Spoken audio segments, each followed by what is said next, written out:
By summer, you'll have my son growing inside you. The towering Comanche warrior declares to the trembling Black Widow as desert winds whip around her husband's fresh grave. The frontier town whispers she's cursed, that death follows the lonely woman wherever she goes. They expect her to wither away, forgotten and broken, another casualty of the unforgiving West. But the giant warrior sees something else entirely, a debt of honor that must be repaid through an ancient sacred bond that will either save them both or destroy everything they've ever known. The widow holds secrets about her late husband's hidden life, while the warrior carries the weight of his people's survival. Their unlikely alliance threatens to ignite a powder keg that could unite two worlds or tear the territory apart. Will their forbidden pact become salvation or spark the very war both sides fear? The shovel struck hard earth one final time. Eleanor Carter wiped sweat from her brow as she stared down at the mound of dirt that held her husband Jacob. 6 months of marriage, 6 months of hope, gone. The desert sun beat mercilessly on the small gathering of mourners. Most had already turned their backs and walked away, their whispers carried on the hot wind like vultures circling overhead. That woman brings nothing but trouble. Poor Jacob. Should have known better. Death follows her everywhere she goes. Eleanor's shoulders sagged under the weight of their stares. She had felt their judgment from the moment she arrived in Copper Ridge, the only woman of her kind in a town that barely tolerated her existence. Now, with Jacob gone, she was truly alone. Sheriff Ambrose Mather approached with heavy boots and a stern expression. His badge caught the sunlight as he stopped just close enough to be heard, but far enough to show his disdain. Best you keep to yourself now, Eleanor. Town's got enough problems without stirring up more trouble. Eleanor nodded silently. She had learned long ago that words only made things worse. Mather walked away without another glance. Clara Hastings gathered the remaining women around her like a general commanding troops. Her voice carried across the cemetery with practiced authority. I warned Jacob about this union. Some matches are cursed from the start. The other women murmured their agreement. Eleanor felt their eyes boring into her back as she knelt beside the grave. She placed a single wildflower on the fresh earth and whispered a prayer Jacob would never hear. The sound of approaching hoofbeats made everyone freeze. A massive figure emerged from the heat shimmer like something from a fever dream. The horse beneath him looked small despite its obvious strength. The Comanche warrior dismounted with fluid grace. His presence commanded instant attention. Every settler took an unconscious step backward. Even Sheriff Mather's hand moved instinctively toward his weapon, but the giant's eyes found only Eleanor. He walked toward her with measured steps. No aggression, no threat, just purpose. Eleanor's heart hammered against her ribs as he stopped mere feet away. His voice carried the weight of desert storms and ancient promises. By summer, you'll have my son growing inside you, Clara Hastings gasped. Sheriff Mather cursed under his breath. The remaining mourners scattered like startled rabbits. Eleanor stared up at the towering figure, her mind racing to understand what she had just heard. The warrior's dark eyes held no malice, no lust. Something else entirely, something that looked almost like respect. You don't know me, Eleanor whispered. I knew Jacob. The simple statement hit Eleanor like a physical blow. Jacob had never mentioned knowing any Comanche, never spoke of connections beyond the town's borders. Yet this giant spoke his name with the familiarity of an old friend. Sheriff Mather stepped forward with his chest puffed out and his hand on his gun. You need to move along, Indian. This is a decent Christian burial. The warrior's gaze shifted to Mather for just a moment. The sheriff actually stumbled backward. When those dark eyes returned to Eleanor, they held something that might have been amusement. Your husband saved my people when winter tried to kill us. The debt must be honored. Eleanor's mind reeled. Jacob had worked as a surveyor, often gone for days at a time, but he had never mentioned helping anyone, never spoke of debts or obligations or mysterious warriors in the desert. I don't understand. You will. The giant turned and walked back toward his horse. Eleanor found herself rising from her knees, drawn by something she couldn't name. "Wait," he paused but didn't turn around. "What did you mean? About Summer, about your son?" Now he looked back. The expression on his weathered face was impossible to read. "Jacob made promises, I make promises. By summer's end, you'll understand both." He mounted his horse with the same fluid grace. Elinor took a step forward, her heart pounding with questions she didn't know how to ask. "I don't even know your name." "Kai." He gathered the reins in massive hands. "And you are Elinor Carter, the woman my people call Sacred Keeper." Before Elinor could respond, he wheeled his horse around and galloped into the desert. Within moments, he had vanished into the heat shimmer like a mirage. Elinor stood alone beside Jacob's grave, the warrior's words echoing in her mind. Sacred Keeper. She had never heard the term before, but something deep in her chest responded to it. Sheriff Mather approached again, his face red with anger and embarrassment. "You stay away from that savage, Elinor. Nothing good comes from mixing with his kind." But Elinor barely heard him. Her eyes remained fixed on the horizon where Kai had disappeared. For the first time since Jacob's death, she felt something other than despair. She felt possibility. If you are enjoying this story of how an unlikely promise could change two worlds forever, don't forget to comment where you are tuning in from to show how this story can connect us across any distances, backgrounds, and hearts. Because what will happen in the next 15 minutes in the Arizona territory will completely change everything Elinor thought she knew about her late husband's secret life. 3 days passed before Kai returned. Elinor had barely slept, her mind churning with questions about Jacob's hidden life and the warrior's cryptic promise. She sat on her cabin's front steps, watching the desert shimmer in the afternoon heat. The sound of hoofbeats made her heart race. Kai approached slowly this time, his massive frame casting a long shadow across her small yard. He dismounted and pulled a leather bundle from his saddle. "You said Jacob made promises."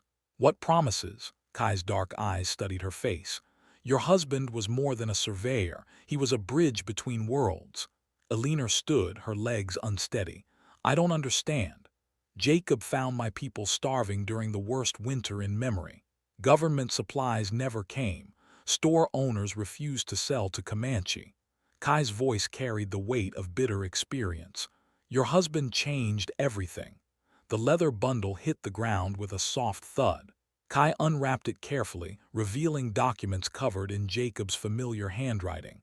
Maps, supply lists, dates, and locations. Elinor's breath caught in her throat. He stole from government supply trains. He redirected them, made sure food reached those who needed it most. Kai's weathered hands touched the papers gently. 17 families lived because of Jacob's courage. Children who would have died now play and laugh. Elinor sank back onto the steps. Her husband, the quiet man who barely spoke of his work, had risked everything to save strangers. The mysterious absences, the unexplained expenses, the worried looks when he thought she wasn't watching. It all made sense now. The tribal council voted unanimously. Jacob's widow deserves the highest honor we can give. Kai's voice grew formal, ceremonial. "You will become Sacred Keeper, protector of our knowledge, our stories, our future. I'm not Comanche, neither was your grandmother." Elinor's head snapped up. "What?" "Jacob told me about the woman who raised you, the healer who taught you plant medicine before you learned to hide those gifts." Kai's eyes seemed to see straight through her. "You remember the songs she sang, the way certain leaves called to her fingers, the dreams that showed her which roots would heal and which would harm." Tears burned Elinor's eyes. Grandmother Marie had possessed abilities that frightened the white world. Elinor had buried those memories deep, tried to become someone acceptable to society, someone Jacob could marry without shame. Those gifts died with her. Nothing dies, it only sleeps. Kai gathered the documents back into their bundle. "The Sacred Keeper bond will wake what you've forgotten." Before Elinor could respond, the thunder of approaching horses shattered the afternoon quiet. Sheriff Mather rode hard toward her cabin, leading a group of armed townsmen. Dust clouds rose behind them like smoke signals announcing trouble. Kai moved with lightning speed, positioning himself between Alina and the approaching riders. His hand rested on the knife at his belt, but he made no aggressive moves. Mather pulled his horse up short, his face red with anger and exertion. "Get away from her, savage. This ends now." "Sheriff, please." Alina stepped forward, but Kai's arm blocked her path. "Alina Carter, you're coming with us." Mather's voice carried the authority of law and the threat of violence. "Can't have decent folks worried about Indian raids because you're consorting with hostiles." Clara Hastings rode up beside the sheriff, her face twisted with righteous fury. "Decent women don't take up with heathens. You've brought shame on this entire community." Alina's temper flared. 3 days of whispers and stares had pushed her past her limit. Jacob helped feed starving children. Where's the shame in that? "Jacob's dead because he forgot his place," Clara snapped. "Just like you're about to be if you don't come to your senses." The threat hung in the desert air like heat lightning. Kai stepped forward and every man in Mather's group tensed. Hands moved toward weapons. Alina saw how quickly words could become bloodshed. "I choose to honor my husband's memory," Alina said, her voice steady despite her racing heart. "I accept the sacred keeper bond." Gasps and curses erupted from the mounted townsmen. Mather's hand fell to his pistol grip. "Then you're no longer welcome in Copper Ridge." "She was never welcome," Kai said quietly, "but she was always worthy."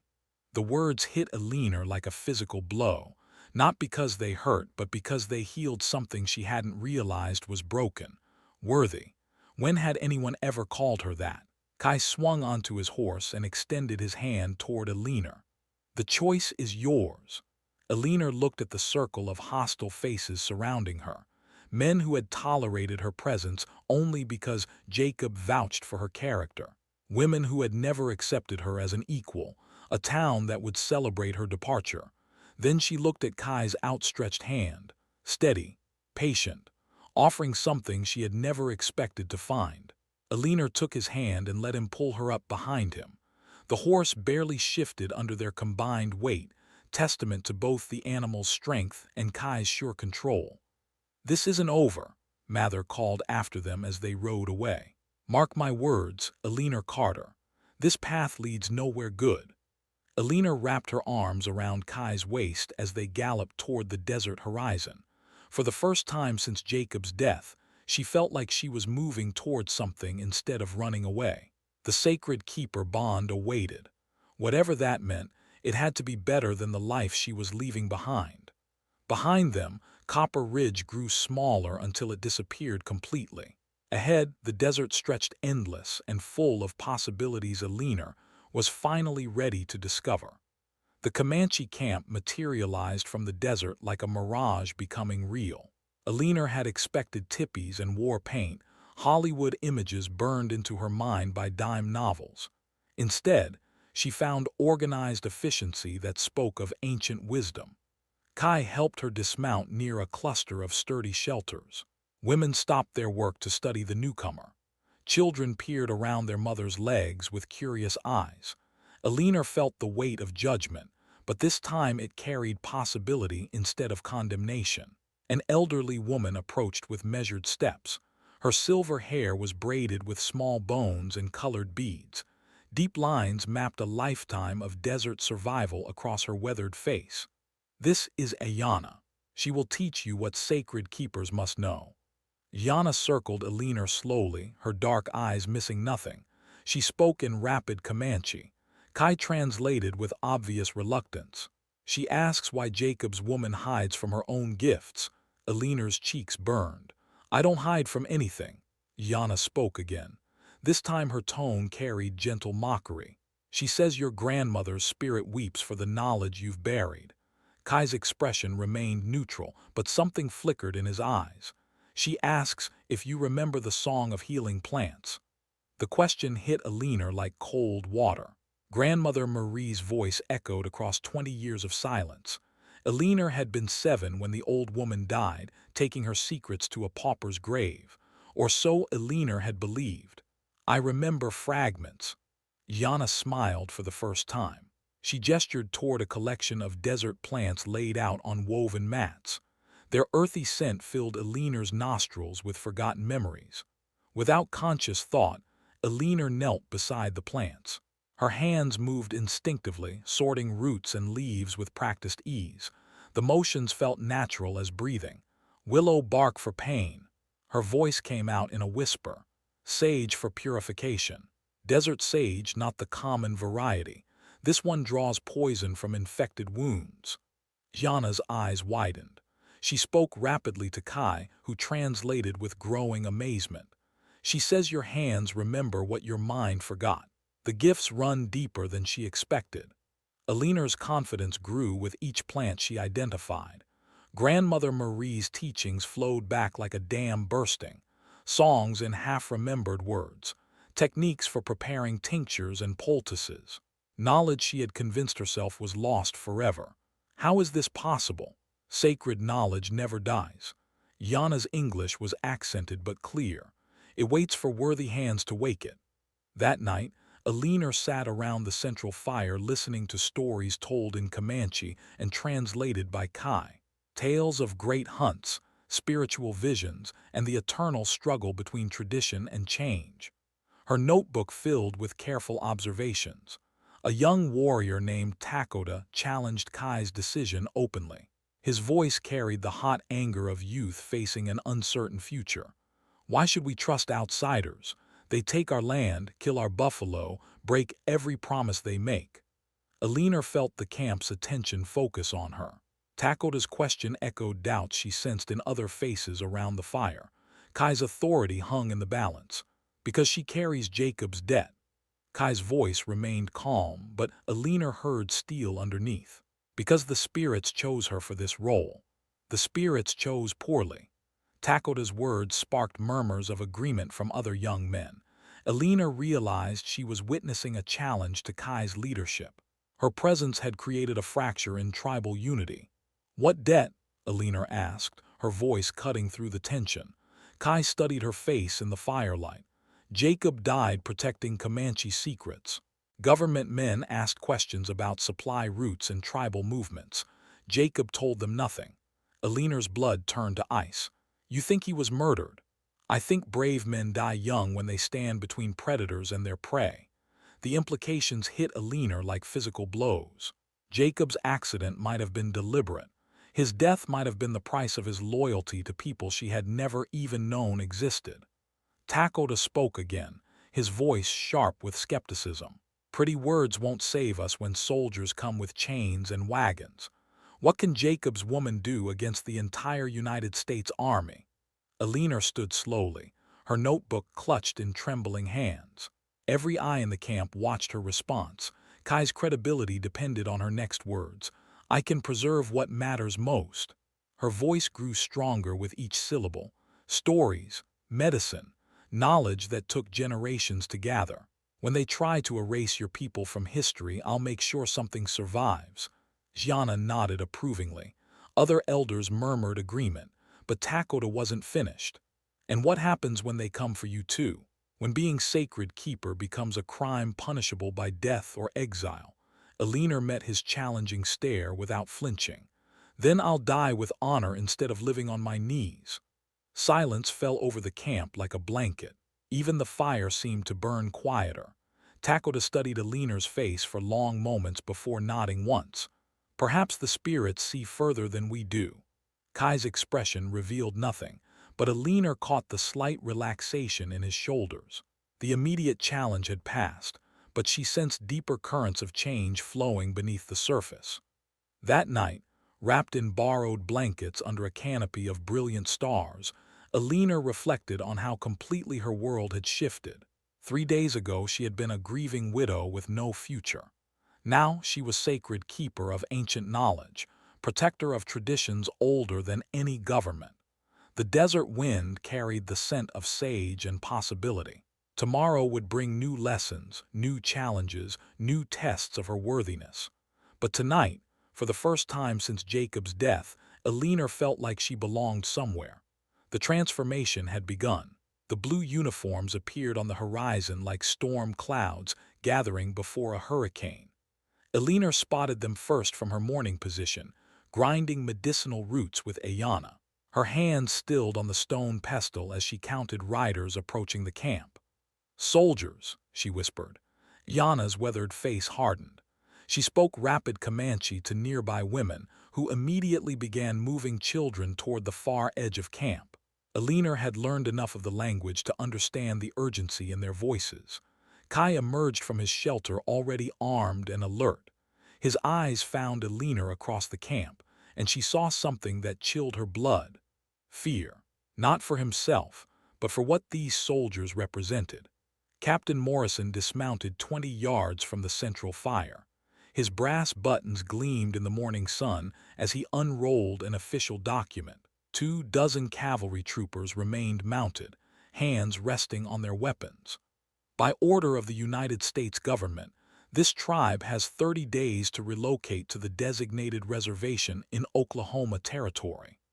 Morrison's voice carried the flat authority of bureaucracy backed by violence. Any individual found on this land after the deadline will be subject to forcible removal. Aliner's blood turned to ice water. Oklahoma Territory meant death for most of these people. She had heard stories of the Trail of Tears, of proud nations broken by forced marches across impossible distances.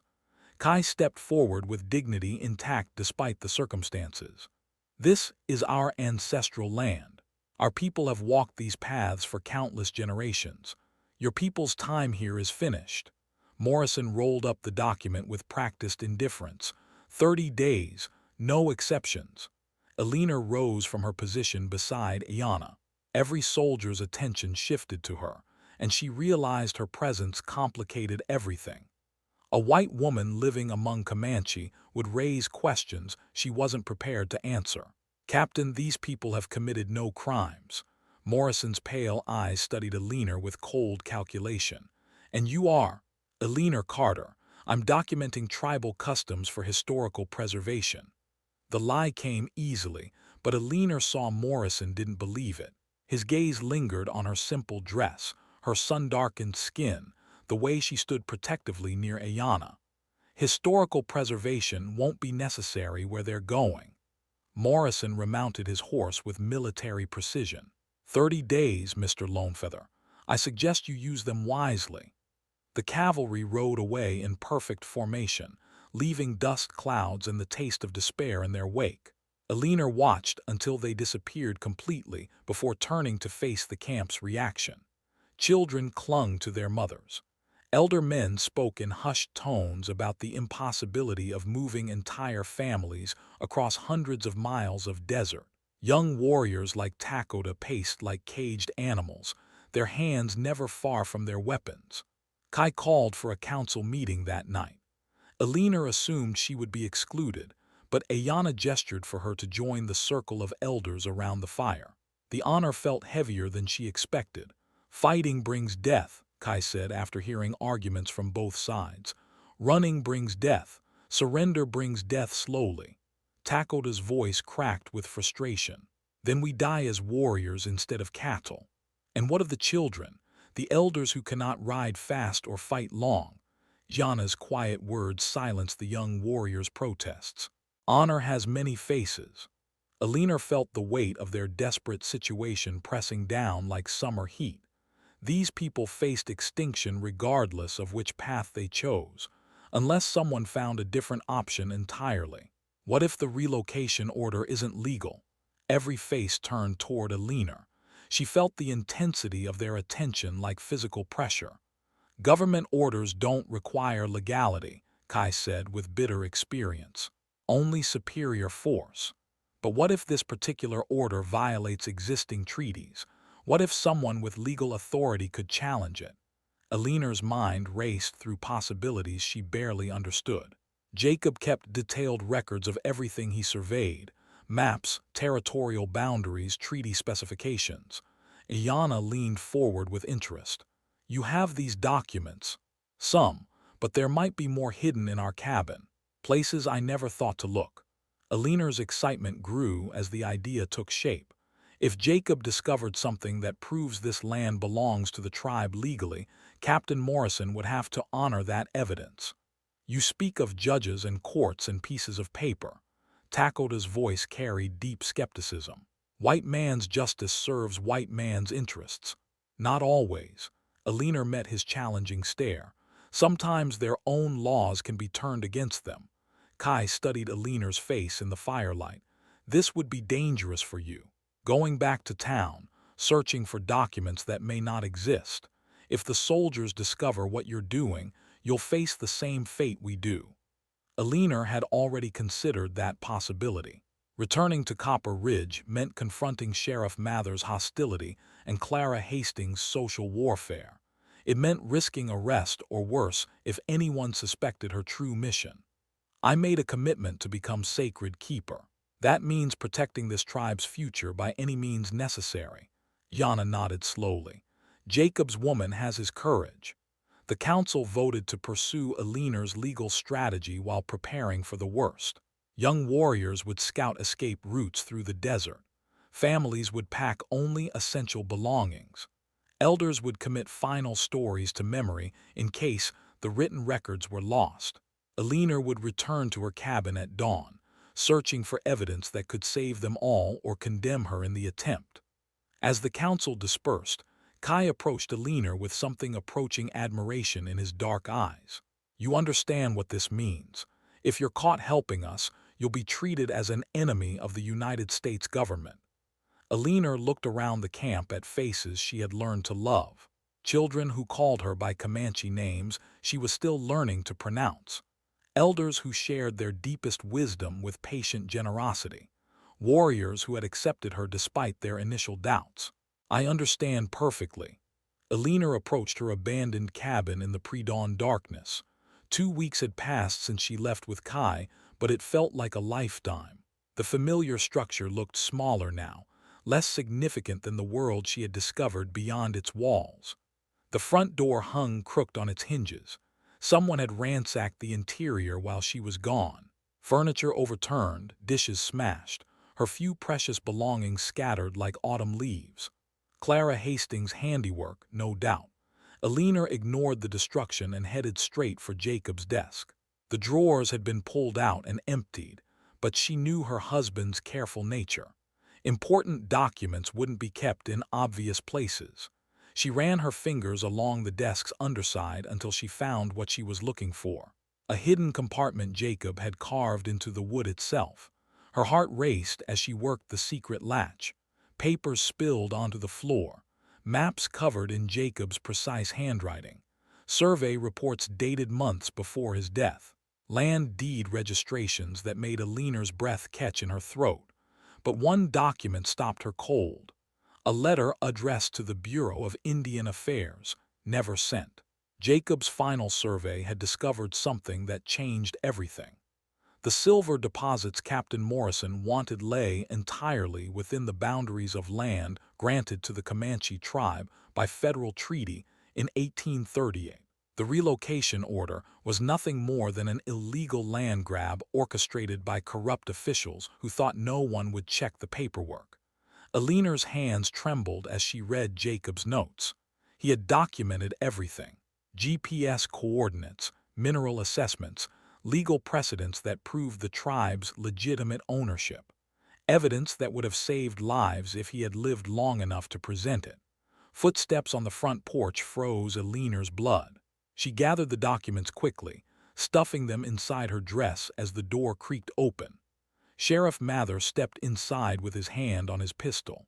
His eyes swept the destroyed room before settling on Alina with cold satisfaction. Figured you'd come crawling back eventually. This is still my home, Sheriff. Not anymore. Town council voted. Property's been seized for unpaid debts. Mather's smile held no warmth. Course, that was before we knew you were consorting with hostiles. Alina forced herself to remain calm despite her racing heart. The documents against her chest felt like they were burning through the fabric. I'm not breaking any laws. Aiding and abetting enemies of the United States says different. Mather stepped closer, his bulk filling the small room. Captain Morrison's been asking questions about you, Alina. Seems a white woman living with savages raises security concerns.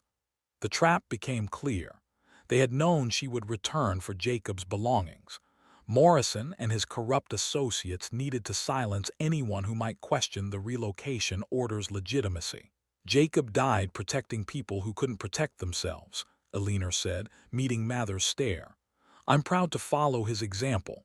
Jacob died because he stuck his nose where it didn't belong, just like you're about to do. Mather reached for his handcuffs, but Alina was already moving. She dove through the cabin's back window in a shower of broken glass, the documents clutched against her chest. She hit the ground running and didn't look back. Mather's shouts echoed behind her as she sprinted toward the desert where Kai waited with horses.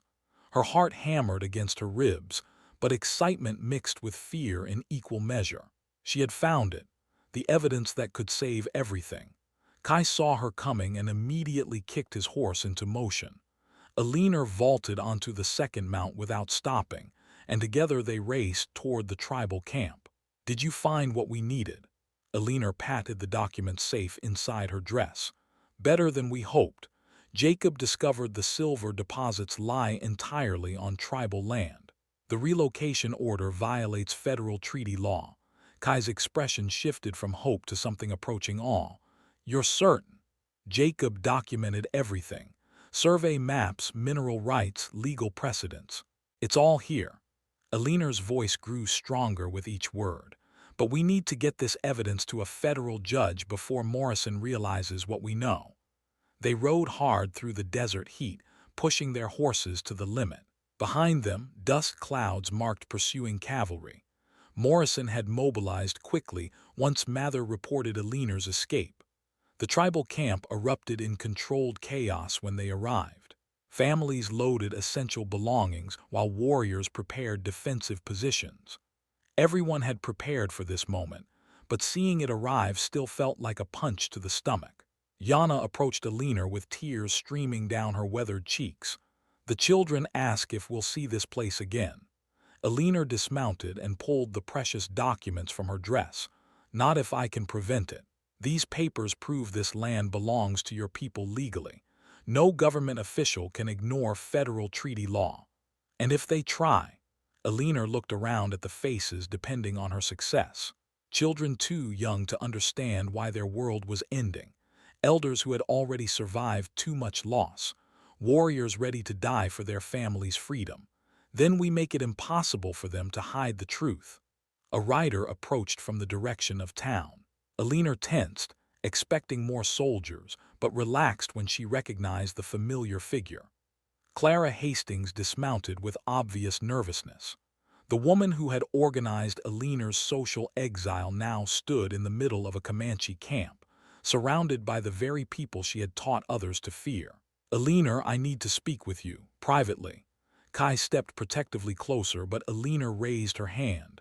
Something in Clara's expression suggested desperation rather than hostility. What do you want, Clara? To help. If it's not too late. Clara's hands shook as she pulled documents from her saddlebag. My husband's old papers, mining claims, survey reports, correspondence with territorial officials. I found them after you left town. Alina studied the documents with growing amazement. Evidence of the conspiracy reached deeper than she had imagined. Names, dates, payoffs to corrupt officials who had orchestrated the illegal land grab. Why are you helping us? Clara's voice barely rose above a whisper. Because I lost my husband to these same men. They called it an accident when his mind collapsed, but he'd been asking too many questions about territorial boundaries. Just like Jacob. The pieces clicked into place. Morrison and his associates had been murdering inconvenient witnesses for months. Jacob wasn't their first victim, and Alina wouldn't be their last if they succeeded. Federal Judge Harrison arrives in Phoenix tomorrow, Clara continued. He's holding court for 3 days before moving on to California. It's our only chance.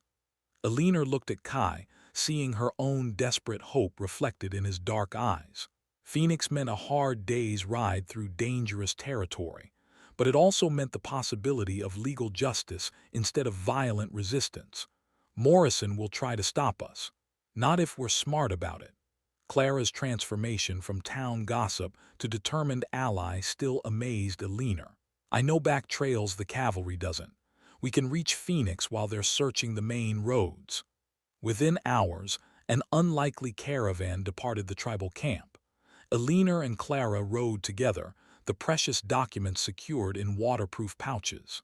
Kai led a small group of tribal elders who would serve as witnesses. Gianna carried oral histories that corroborated the written evidence. They traveled through the night, navigating by starlight along paths older than any government boundary. Eleanor's body ached from the hard riding, but her spirit soared with possibility. For the first time since this nightmare began, she felt hope outweighing fear. Dawn brought them to the outskirts of Phoenix.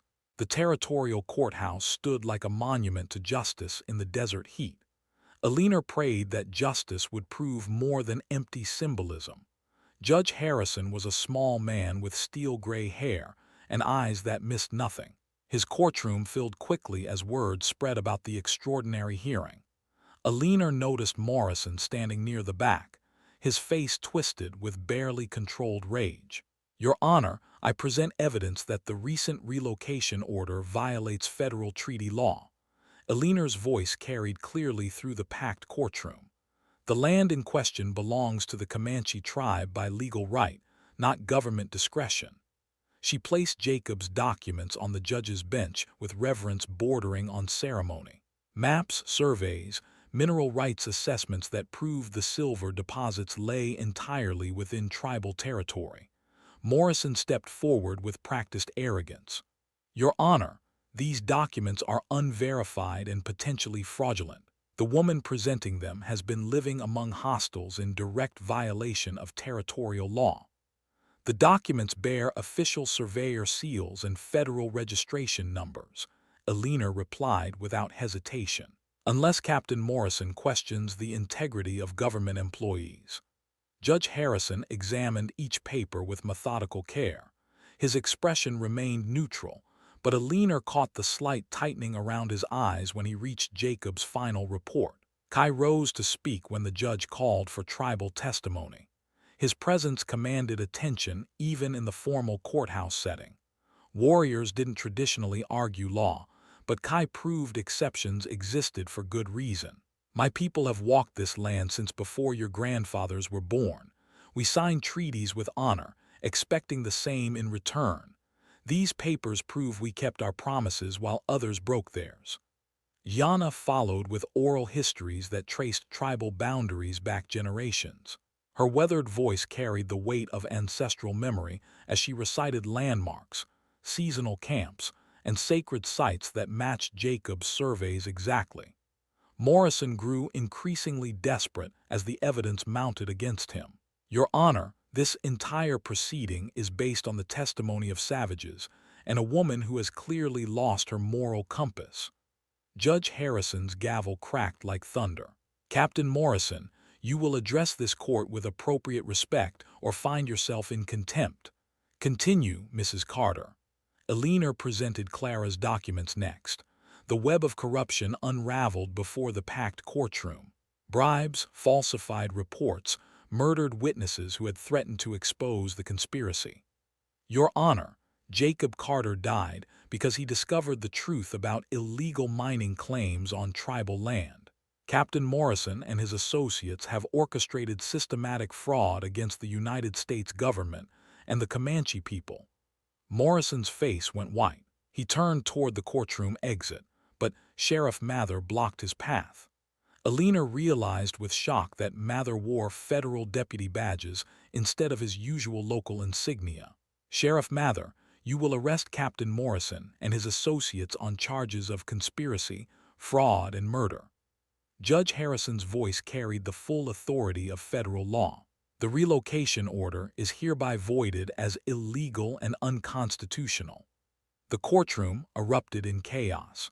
Morrison struggled against Mather's handcuffs while his corrupt associates tried to flee through the crowd. Eleanor felt Kai's strong hand on her shoulder as the magnitude of their victory sank in. 1 year later, Eleanor stood before a mixed classroom of settler and Comanche children. The integrated school had become a symbol of what cooperation could achieve when justice replaced prejudice. Kai served as cultural ambassador, helping negotiate peaceful solutions to territorial disputes. His wisdom bridged worlds that had been enemies for generations. Clara taught alongside Eleanor, her transformation from gossip to educator inspiring other women to question their assumptions. The past couldn't be undone, but the future held promise for the first time in memory.